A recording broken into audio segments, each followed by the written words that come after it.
Clarence Thomas is on the cringe tour. Let's read. This is going to be good, I'm sure.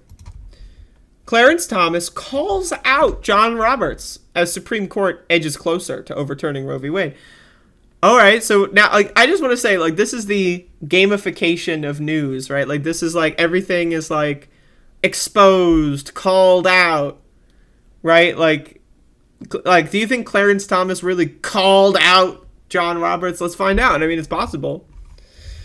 There was a little seen warm moment between Chief Justice John Roberts and Justice Clarence Thomas last November 1, just before the Supreme Court heard arguments on Texas's abortion ban. Roberts announced that 30 years ago on that exact date, a ceremonial investiture for Thomas had been held. Thomas, sitting to Roberts' right, beamed and slung his arm over the Chief Justice. The collegiality of the courtroom, filled with only a dozen spectators because of COVID-19 protocols, has vanished.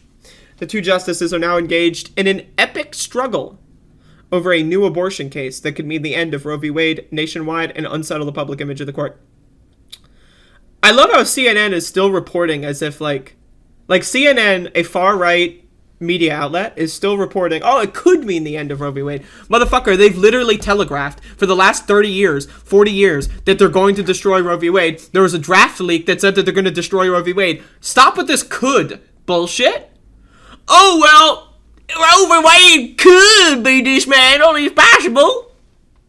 What? Like, motherfucker, like, they are literally telling you that they're going to do it. Well, they might do it. Who knows? I fucking hate CNN, dude. Like, this shit sucks.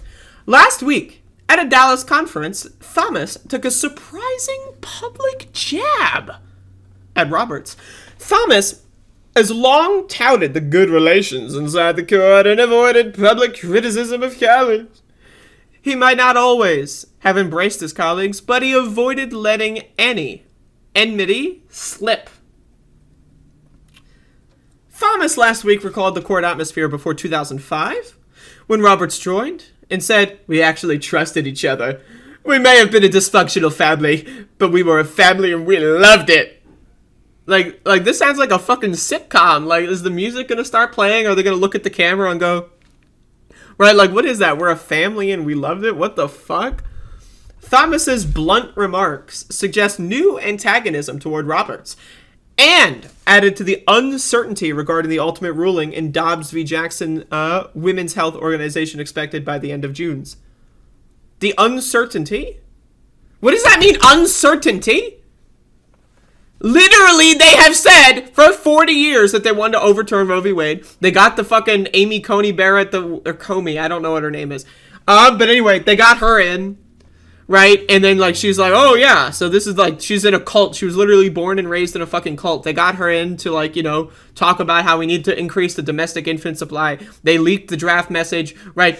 What is this uncertainty? To my perspective, this is certain. But why is CNN trying to, like, say that this is, like, up in the air? Who knows? Because this is fucking fake news, disinformation garbage, right? Like, they just want you to think that it's not that big of a deal. They want you to go, like, oh, well, it's uncertain, so I guess we'll not do anything. Who knows? Ugh, so fucking frustrating. Roberts, with his institutionalist approach, is positioned as the one justice who might generate a compromise opinion that stops short of completely overturning Roe v. Wade. At least this year, that would thwart an outcome that Thomas has worked for decades. Like, what is that? At least this year. Like, what is this fucking garbage? Like, why is CNN covering for Clarence Thomas? Oh, yeah, because CNN is a far-right media organization bought and paid for by billionaires.